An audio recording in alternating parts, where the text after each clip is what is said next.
యేసుక్రీస్తు నామంలో మీ అందరికీ కూడా వందనములు శుభములు. ఈ కార్యక్రమం మీరందరూ కూడా చూడడం ఎంతో సంతోషం. ఎందుకంటే మనము ఇప్పటివరకు జరిగిన ఎపిసోడ్స్ అన్నిట్లో కూడా స్నేహితులు ఏ విధంగా ఉంటున్నారు, స్నేహ బంధాలు ఏ విధంగా ఉంటున్నాయి, అదేవిధంగా మోసపూరితమైన స్నేహితులు, మోసపూరితమైన కుట్రపూరితమైన రిలేషన్షిప్స్, వాటిని మనం ఎలా కనుగొనాలి, ఒకవేళ మనల్ని ఎవరైనా మోసం చేస్తున్నట్టుగా మనం గమనించినప్పుడు ఏ విధంగా వాటిలో నుంచి బయటపడాలి, దానితో పాటుగా ఆల్రెడీ మనం మోసపోయి అందరూ నన్ను మోసం చేసి ఇబ్బంది పెట్టారే అని దుఃఖపడుతూ ఉంటే దాంట్లో నుంచి మనం ఎలా బయటికి రావాలి అనే మంచి కౌన్సిల్స్ అన్నీ కూడా మనం వింటూ వచ్చాం. ఇప్పుడు అసలు ఈ ప్రస్తుత కాలంలో అందరినీ కూడా బాగా ఉర్రూతలోగిస్తున్న, అది పిల్లలని లేదు పెద్దలని లేదు, ప్రతి ఒక్కరిని కూడా ఉర్రూతలోగిస్తున్నది ఏంటంటే మొబైల్ కోసం యుద్ధాలు జరుగుతున్నాయి.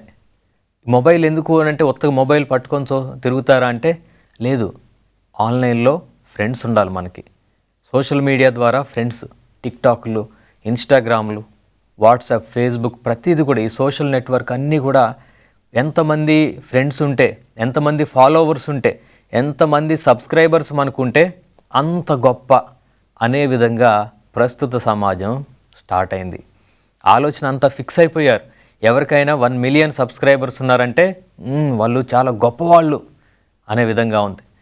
ఇంటికెళ్ళి చూస్తే వాళ్ళ దగ్గర డబ్బులు ఉండొచ్చు, లేక భయంకరమైన పేదరికంలో ఉన్నప్పటికీ వాళ్ళు ఆన్ స్క్రీన్ చేసే, అంటే ఎదురుగా స్క్రీన్ పైన కనిపించే విధంగా చేసే ఆ యాక్టివిటీస్ను చూసి అందరూ ఏమనుకుంటున్నారు, వీళ్ళు చాలా గొప్పవాళ్ళు, ఎక్కువ మంది ఫాలోవర్స్ ఉంటే చాలు వాళ్ళు గొప్పవాళ్ళు. ఈ గొప్ప కోసం ఎంతగా తెగిస్తున్నారు, ఎంతగా బరి తెగిస్తున్నారు, ఎంతగా దిగజారిపోతూ ఉన్నారు ప్రస్తుత సమాజం అనేది మనం రోజు రోజుకు చూస్తూనే ఉన్నాం. ఒకప్పుడు టీవీ చూస్తే లేదా యూట్యూబ్ చూస్తే తల్లిదండ్రులు, పిల్లలు, ఫ్యామిలీ అంతా కలిసి చూడడానికి అనుకూలంగా ఉండేది. ఇప్పుడు ఈ సోషల్ నెట్వర్క్స్లో ఏదైనా సరే ఒక 15 నిమిషాలు, అరగంట తల్లిదండ్రులతో కూడా కలిసి మనం చూసే విధంగా ఉందా? ఎవరి ప్రైవసీ వాళ్ళకి. ఎందుకని అందులో ఏం చేస్తున్నారో పిల్లలు చేసేది తల్లిదండ్రులకు తెలియకూడదు, తల్లిదండ్రులు చేసేది పిల్లలకు తెలియకూడదు. 2 అన్నదమ్ములు ఉంటే ఒకప్పుడు పక్క పక్కన చక్కగా పడుకునేవాళ్ళు. ఇప్పుడు ఒకే బెడ్ మీద 2 అన్నదమ్ములు పడుకోవాల్సి వస్తే ఒకటి కాళ్ళ వైపు ఒకటి తల వైపు పెట్టి ఇట్లా పడుకుంటున్నారనమాట. అంటే ఒకప్పుడు ఇలా పడుకునే వాళ్ళు ఇలా పడుకుంటున్నారు. దాని ఎందుకు మొబైల్ వాడతామంటే ప్రైవసీ ఎందుకు అక్కడ? దేని గురించి ఈ ప్రైవసీ? ఫాలోవర్స్, ఎలాంటి వాళ్ళు మనకి ఫాలోవర్స్ ఉంటున్నారు? ఏదైనా వీడియో పోస్ట్ చేస్తే, ఏదైనా ఫోటో పెడితే దాని గురించి అందరూ నన్ను మెచ్చుకోవాలి. ఈరోజు ఒక చీర కట్టుకుంటే నన్ను చాలామంది మెచ్చుకున్నారు, ఆ చీర ఇంకా కొంచెం వేరేలాగా కట్టుకుంటే ఇంకా ఎక్కువ వ్యూస్ రావాలి, రోజు ఒక్కలాగే ఉంటే నన్ను పట్టించుకోవట్లేదు కాబట్టి ఇంకా డిఫరెంట్గా ఏదో ట్రై చేయాలి. ఇవే ఆలోచనలు. అది యవ్వనస్తులు, మగవాళ్ళు కావచ్చు, ఆడవాళ్ళు కావచ్చు. ఎంత దారుణంగా తయారైపోయిందంటే ఫాలోవర్స్ కోసం ఆడవాళ్ళు మగవాళ్ళ వేషం వేసుకోవడం, మగవాళ్ళు ఆడవాళ్ళలాగా ప్రవర్తించడం, రోడ్డు మీద తిరుగుతూ పిచ్చి పిచ్చి చేష్టలన్నీ, వెర్రి చేష్టలన్నీ చేయడం. ఎందుకనంటే ఆ సోషల్ మీడియాలో వచ్చే కామెంట్స్, నువ్వు బాగా చేస్తున్నావు అని, లేదా అందరూ పొగుడుతారా అంటే లేదు, అట్లీస్ట్ నేను తిడుతున్నా సరే నాకు సబ్స్క్రైబర్స్ రావాలి, నాకు ఫాలోవర్స్ కావాలి. దానికోసం ఎట్లాంటి చెత్త పని అయినా చేయడానికి సిద్ధపడతా ఉన్నాం. దారుణంగా ఉందంటే ఈ సోషల్ మీడియా ద్వారా మంచి జరిగేది కొంచెం అయితే భయంకరమైన పాపాలు ఎన్నో జరుగుతూ ఉన్నాయి. భయంకరమైన అంటే ఇంకా అది కొన్ని మనం ఈ మంచి పరిశుద్ధమైన స్థలంలో ఉండి ఇలాంటి కొన్ని చెప్పడానికి కూడా అసహ్యంగా ఉండే పనులన్నీ కూడా ఈ సోషల్ మీడియా ద్వారా జరుగుతూ ఉన్నాయి. అయితే సోషల్ మీడియాలో మనకి ఫ్రెండ్స్ ఉండొచ్చా, ఉండకూడదా అనేది ఒక ప్రశ్న. సోషల్ మీడియాలో ఫ్రెండ్స్ ఉండొచ్చా, ఉండకూడదా? నేనేమంటాను అంటే, ఎలాంటి ఫ్రెండ్స్ మనకుంటున్నారు సోషల్ మీడియాలో అయినా సరే, మనల్ని ఏ దృష్టితోటి చూసేవాళ్ళు, మనల్ని ఎలా చూసేవాళ్ళు ఉంటున్నారు అనేది ముందుగా మనం గమనించాలి. అయితే ఇంకొకటి ఏంటంటే, సోషల్ మీడియాలో మనకు స్నేహితులు ఉన్నా సరే ఫేస్ టు ఫేస్ మనకి ఉన్న స్నేహితులు, మన చుట్టూ ఉంటున్న స్నేహితులు మనం నిర్లక్ష్యం చేయకూడదు ఎప్పటికీ కూడా. ఇది మొదటగా మనం జ్ఞాపకం ఉంచుకోవాలి. ఇక్కడ సోషల్ మీడియా ద్వారా చాలా రకాల ఆశీర్వాదాలు ఉన్నాయి. ఏంటి అని అంటే కోవిడ్ టైంలో చాలామంది జూమ్ మీటింగ్స్ ద్వారా, ఫేస్బుక్ లైవ్ ద్వారా, యూట్యూబ్ లైవ్ ద్వారా ఎక్కువ మందికి మనం సువార్త అందించడానికి అవకాశాలు కలిగాయి. నేను కూడా అదే టైంలో యూట్యూబ్ ఛానల్లో చక్కగా రన్ చేసేవాడిని. కానీ ఏమవుతుంది, క్రమంగా మళ్ళీ అంతా ఓపెన్ అయిపోయిన తర్వాత ఇదే యూట్యూబ్ ఛానళ్ళు, ఇవే ఫేస్బుక్ ఛానళ్ళు ఒకప్పుడు గొప్పగా వెలుగునుందని వాటి కోసమనే మొబైల్స్ కొనుక్కున్న వాళ్ళు కూడా ఉన్నారు. ఆ టైంలో కొంతమంది సిస్టర్స్, బ్రదర్స్ వచ్చి, అన్న నాకు మొబైల్ ఉంటే నేను కూడా లైవ్లో జాయిన్ అవుతా అన్న నాకు చాలా ఆశగా ఉన్నది లైవ్లో పాట పాడాలని, లైవ్లో వాక్యం చెప్పాలని నాకు కూడా చాలా ఇంట్రెస్ట్గా ఉందన్న.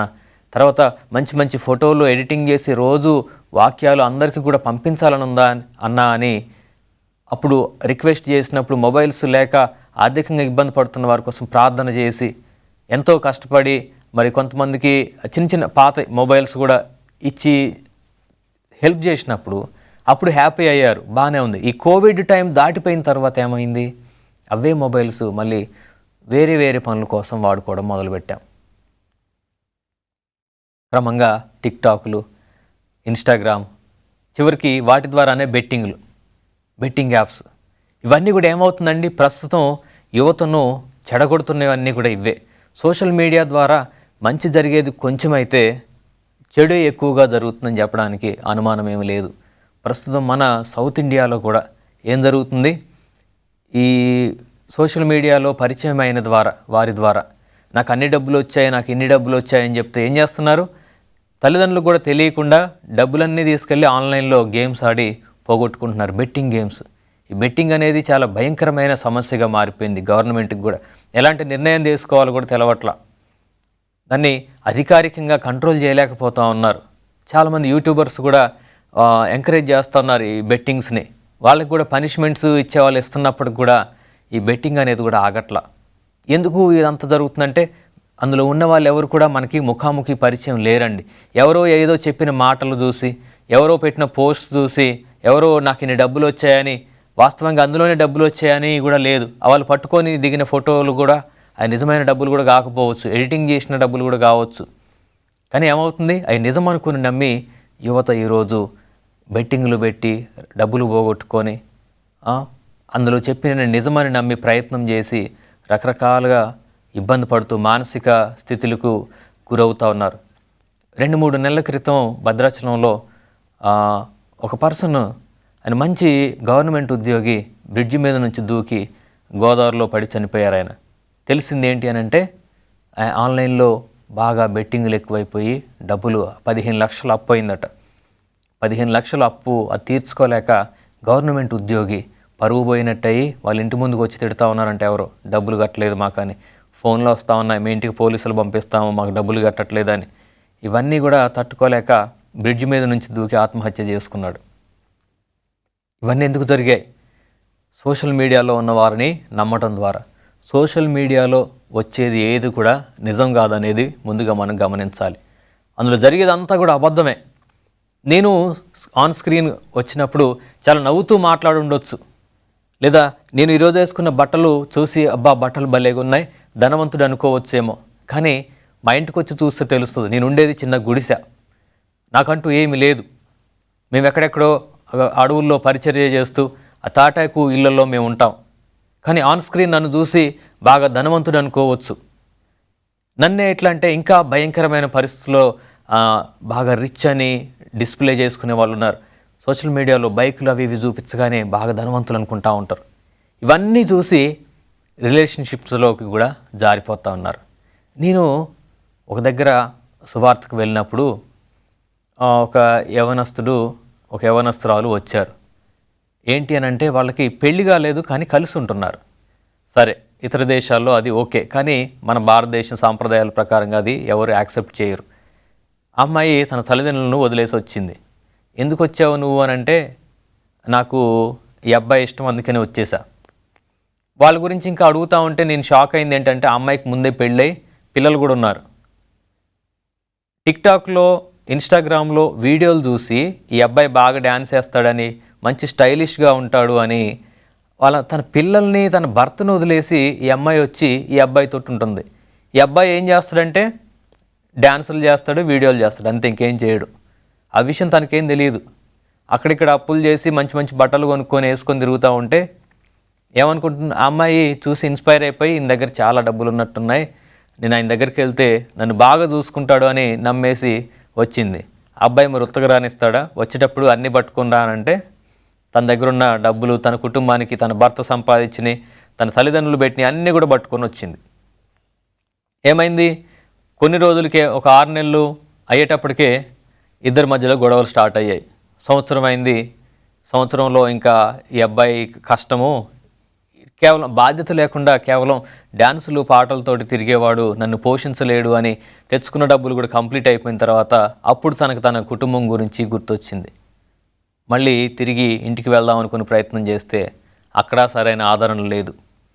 ఈలోపు తన భర్తకి తన మీద కోపము, పిల్లలకి తన మీద కోపము, మమ్మల్ని విడిచిపెట్టి వెళ్ళిపోయిందని, ఎవరు కూడా తనని ఆదరించలేక దిక్కులేని దానిగా మారిపోయింది. పరిస్థితి ఇలాంటివి మనం నిత్యము చూస్తూనే ఉన్నాం. సోషల్ మీడియా, అందులో కనిపించేది ఏది కూడా నిజం కాదండి. మనకి కనపడడానికి కోసం ఏదో చేస్తున్నారు కానీ వాళ్ళ జీవితాలు అంత సంతోషంగా లేవు. రాత్రి అంతా దుఃఖంతో ఏడుస్తున్న వాళ్ళు పొద్దున్నే వచ్చి హలో ఫ్రెండ్స్, హాయ్ ఫ్రెండ్స్ అనగానే మనం ఏమనుకుంటాం, వాళ్ళు నిజంగా సంతోషంగా ఉన్నారనుకుంటాం. కానీ లేదండి, వాళ్ళకే మనకంటే ఎక్కువ ఇబ్బందులు ఉన్నాయి. వాళ్ళు ఈ వీడియోలు ఎందుకు చేస్తున్నారంటే వాళ్ళ లైఫ్ ఒకవేళ అలా ఉంటే బాగుండేదేమో అనే ఉద్దేశంతో రిచ్గానో లేకపోతే హ్యాపీగానో వీడియోలు చేసి పెడతా ఉంటారు. కానీ బిహైండ్ స్క్రీను వాళ్ళు మనకంటే చాలా దారుణంగా ఉన్నారు. బైబిల్లో మనం గమనించినప్పుడు 6వ అధ్యాయము 4వ వచనంలో ఈ విధంగా రాయబడింది, ప్రతివాడు తాను చేయు పనిని పరీక్షించి చూసుకొనవలెను, ఇప్పుడు ఇతరుని బట్టి కాక తనను బట్టే తానికి అతిశయం కలుగును అని ఉన్నది. ప్రతి ఒక్కళ్ళు కూడా తను చేసే పనిని చూసుకోవాలట. ఎవరి పనిని వాళ్ళు చూడాలి. ఇతరులు చేసే వాటిని బట్టి కాక నేను ఎలా చేస్తున్నాను, నేను ఎలా ఉంటున్నాను, నా కుటుంబం ఎలా ఉంటుంది అనే వాటిని బట్టి మనల్ని మనం గమనించుకోవాలి. అంటే మనం ఫోన్లోనే ఎక్కువ ఉంటాం, ఇతరులు చేసే వాటి మీద ఇంట్రెస్ట్, వాళ్ళేం చేస్తున్నారు, వాళ్ళేం వేసుకుంటున్నారు, బయటికి కొత్తగా ఏ మోడల్స్ వచ్చాయి, బైక్లా లేకపోతే బంగారమా, అన్నీ ఫోన్లోనే. కానీ కుటుంబంలో ఏమున్నది అనేది మనకు అవసరం లేదు. ఆ వీడియోలు చూసుకుంటూ, ఆ పోస్టులు చూసుకుంటూ ఎదుటివారు బాగా చేశారని పొగడటం, వాటితోటే మన జీవితం అయిపోతుంది. మనం ఎలా ఉన్నాం, అసలు మనం ఏం చేస్తున్నాం, మనకు తినడానికి సమృద్ధిగా ఉన్నదా, ఏదైనా అనారోగ్యం వస్తే అందరికీ మన కుటుంబానికి సరిపడా మన దగ్గర ఆర్థిక మొత్తం ఉన్నదా, అన్ని రీసోర్సెస్ సరిపోను ఉన్నాయా లేదా, ఇట్లాంటి ఆలోచన లేనే లేదండి. బైబిల్ అయితే అసలు నీవు ప్రతివాడు తాను చేసిన పనిని పరీక్షించి చూసుకోవాలని చెప్తా ఉన్నది. ఇంకా మనం చూసినప్పుడు ఎఫెసీయులకు రాసిన పత్రిక 4:29లో వినువానికి మేలు కలుగునట్లు అవసరం బట్టి క్షేమాభివృద్ధికరమైన అనుకూల వచనము పలుకుడు కానీ దుర్భాష ఏదైనాను మీ నోటికి రానేయకండి అంటున్నారు. సోషల్ మీడియాలో కొంతమంది ఏదైనా వీడియోలు పెడితే మనం నిరభ్యంతరంగా వాటికి చెడ్డ బూతులు పెట్టి కామెంట్స్ చేస్తూ ఉంటాం. అంటే నేను ఏదైనా వీడియోలు పెడతా ఉంటే కూడా చాలామంది క్రైస్తవ వ్యతిరేకులు నన్ను బూతులు తిట్టి పెడతా ఉంటారు. నేను కొంచెంసేపు బాధ అనిపిస్తూ ఉంటుంది అది చూసినప్పుడు, అరే నేను వాడికి అన్యాయం చేయలేదు కదా, అయినా నన్ను ఎందుకు ఇట్లా తిడుతున్నారు, అసలు వాళ్ళ గురించి ప్రస్తావనే లేదు కదా, నా పని నేను చేసుకుంటా ఉంటే ఎందుకు తిడుతున్నారు, బాధ అనిపించేది. కానీ వాటి గురించి పట్టించుకోవడం కూడా మానేసా, ఇంకా అసలు ఆ కామెంట్స్ చదవడం కూడా మానేసా, రిప్లై చేయడం కూడా మానేసా. చాలా హ్యాపీగా ఉంది. అంటే మనము ఎదుటి వారిని మనం అంటున్నప్పుడు మన మీదకి వచ్చే శిక్ష ఖచ్చితంగా మన మీదకి వస్తుంది అనేది ఎవరు కూడా మర్చిపోవద్దు. సామెతల గ్రంథము 4వ అధ్యాయం 23వ వచనంలో ఈ విధంగా రాయబడింది, నీ హృదయంలో నుండి జీవధారలు బయలుదేరును కాబట్టి అన్నిటికంటే ముఖ్యమును నీ హృదయమును భద్రముగా కాపాడుకొనుము. నీ హృదయంలో ఏముంటాయనండి అంటే మనం ఏదైతే బాగా చూస్తామో, ఎక్కువగా దేని గురించి అయితే ఆలోచన చేస్తామో అవే మన హృదయంలో ఉంటాయి. మనం వినేవి, చూసేవి అవే మన ఆలోచనల్ని ఇన్ఫ్లుయెన్స్ చేస్తూ ఉంటాయి, మన క్యారెక్టర్ని అవే ఇన్ఫ్లుయెన్స్ చేస్తూ ఉంటాయి. మనము ఊరికే ఎవరోనో సినిమా హీరోనో లేకపోతే సోషల్ యాక్టివిస్ట్నో లేకపోతే ఏదో ఒకటి ఈ సోషల్ మీడియాలో స్టార్స్నో మనం చూసి వాళ్ళలాగా ఉండాలి, వాళ్ళలాగా చేయాలనుకుంటా ఉంటే ఏమవుద్దండి, మన హృదయం అంతా కూడా వాళ్ళలాగా ఉండటానికి ఆలోచన ఉంటుంది. కానీ దేవుని చిత్త ప్రకారం మనం చేయడం మానేస్తాం, మర్చిపోతాం. మన హృదయంలో నుంచి జీవధారలు ప్రవహిస్తూ ఉంటాయి కాబట్టి ఆ హృదయంలోనికి చెడ్డవేవి కూడా మనం రాకుండా చూసుకోవాలి. మనము చెడు స్నేహాల గురించి, చెడు ఆలోచనల గురించి ఎప్పుడు దాంట్లోనే ఉంటే ఏమవుతుందండి? దేవునికి వ్యతిరేకమైన ఆలోచన విధానంలోకి మనం వెళ్ళిపోతున్నాం. దురాశ గర్భమును ధరించి పాపమును కనును అని చెప్పాను. మనకి ఈ చెడు వాటిని మనం చూడడం వల్ల ఏమవుద్దంటే వాటి మీద ఆశ కలుగుతుంది. వాటిలాగా నేను చేయాలనుకుంటాం, దానికోసం ప్రణాళికలు చేస్తూ ఉంటాం. ఈ ప్రణాళికల వల్ల ఏదో ఒక రోజు మనం కూడా ఖచ్చితంగా పాపము చేస్తాం. అందుకని మన హృదయంలో జీవధారలు వచ్చే ఆ మంచి పరిశుద్ధమైన స్థలాన్ని చెడుతోటి మనం నింపకూడదు. ఇంకా మనం చూస్తే ఇంకా కొంచెం ముందుకు వెళ్తే, కోపచిత్తునితో సహవాసము చేయకుము, క్రోధము గల వానితో పరిచయం కూడా కలిగి ఉండకుము, నీవు వాని మార్గములను అనుసరించి నీ ప్రాణమునకు ఉరి తెచ్చుకుందువేమో అని ఇక్కడ సామెతలు 22వ అధ్యాయము 24 నుంచి 25 వరకు రాయబడి ఉంది. మనము సోషల్ మీడియాలో ఫాలో అయ్యేటోళ్ళు వాళ్ళు కోపిష్టుల మంచివాళ్ళ అని కూడా మనకు తెలియదు. వాళ్ళతో సహవాసం చేస్తే ఏమవుతుందంటండి, మన ప్రాణానికి కూడా మనం ఉరి తెచ్చుకునే అవకాశం ఉంది. ఖచ్చితంగా మనం కూడా ఇబ్బందుల్లో పడిపోతామని రాయబడి ఉంది.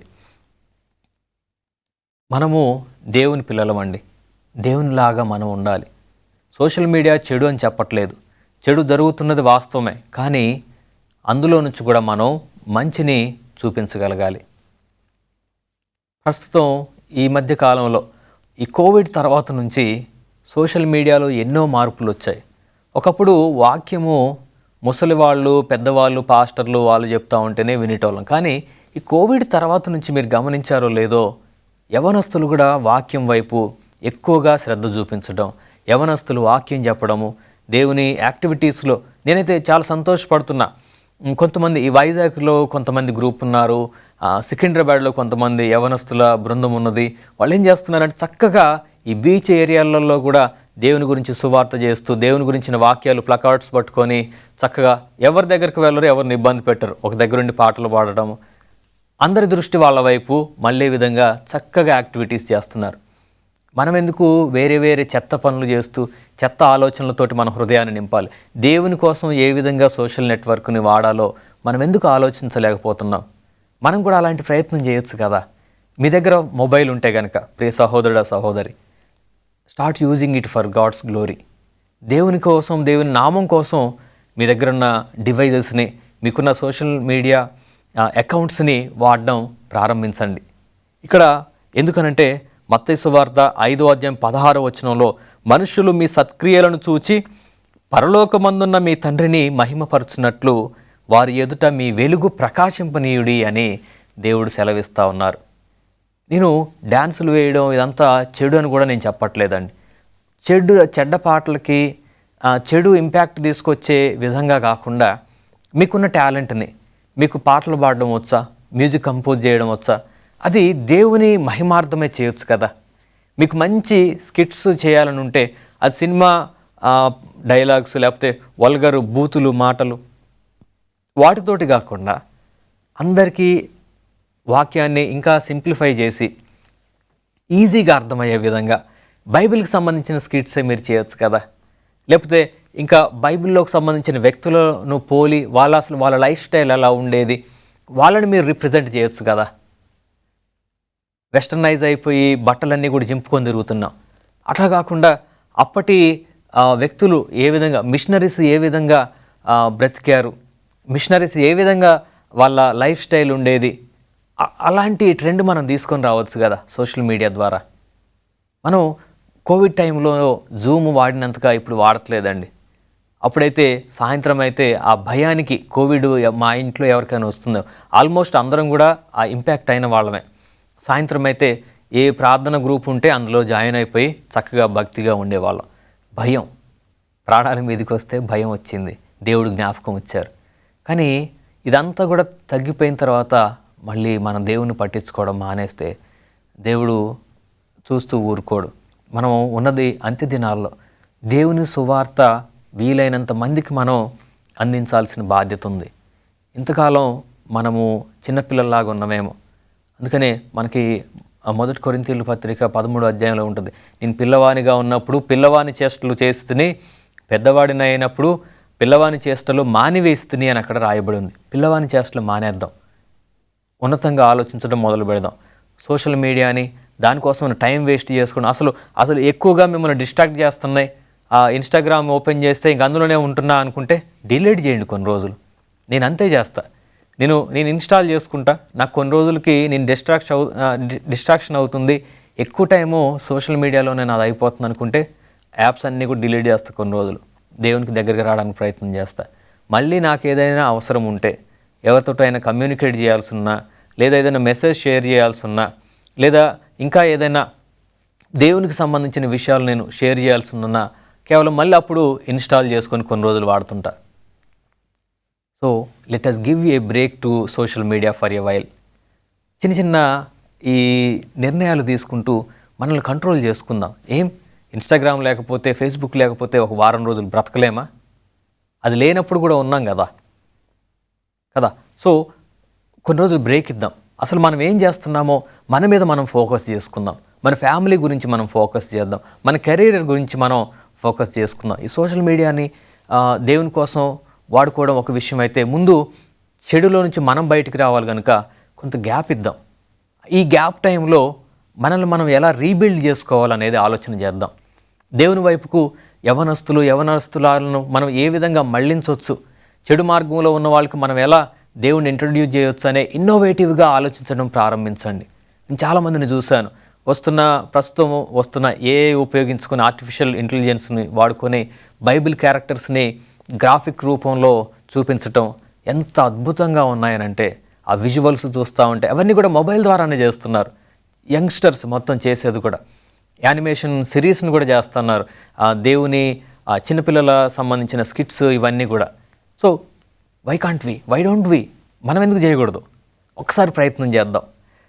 ఇంకా చాలా మంచి ఇన్నోవేటివ్ ఆలోచనలు ప్రతి ఒక్కరికి కూడా ఉండొచ్చు. మీకు కూడా అటువంటి ఆలోచన ఏదైనా ఉంటే మాతో కూడా షేర్ చేసుకోవచ్చు. మేము కూడా అట్లాంటివి చేయడానికి ఖచ్చితంగా ప్రయత్నం చేస్తాం. అదేవిధంగా ఇంకా మనం ముందుకు వెళ్ళినప్పుడు కీర్తనలో 46వ అధ్యాయం 10వ వచనంలో ఈ విధంగా రాయబడి ఉంది. ఊరకుండుడి, నేనే దేవుడునని తెలుసుకొనుడి, అన్యజనులలో నేను మహోన్నతుడు అగుదును, భూమి మీద నేను మహోన్నతుడును అగుదును అని ఇక్కడ రాయబడి ఉంది. ఇంకా అదేవిధంగా 1 కొరింథీ 10వ అధ్యాయం 31వ వచనంలో అయితే, కాబట్టి మీరు భోజనము చేసినను పానము చేసినను మీరేమి చేసినను సమస్తమును దేవుని మహిమ పరచుట కొరకు చేయుడి అని ఇక్కడ రాయబడి ఉంది. సోషల్ మీడియా వాడుతున్నామా? దేవుని మహిమ కొరకు వాడదాం. తర్వాత సోషల్ మీడియాలో ఫ్రెండ్షిప్ కలిగి ఉన్నామా? దేవుని మహిమ కొరకు ఆ ఫ్రెండ్స్ని మనం వాడుకుందాం. అదేవిధంగా సోషల్ మీడియాలో ఇంకేదన్నా యాక్టివిటీస్ చేస్తున్నావా? ప్రతి యాక్టివిటీ కూడా దేవుని మహిమ పరచడం కోసమే చేద్దాం. ఎందుకనంటే ఇట్ ఈజ్ అవర్ డెస్టినీ. మనము చేయాల్సిన పనే అది. అదే దేవుడు మనకు నిర్ణయించింది. దేవుని మహిమార్థమే మనం ఉండాలి. అంతేకాని చిన్న చెడు అలవాట్లకు లోనైపోయి దేవునికి దూరం అయిపోవటం, అది పిల్లవాని చేష్టలు మానివేద్దాం. పెద్దవాళ్ళ వల్లే మనం మారదాం. దేవుని సువార్థికులుగా ఇంటి దగ్గర నుంచే మీరు దేవుని సువార్త చేయడానికి ఇది ఒక గొప్ప అవకాశం. God bless you all.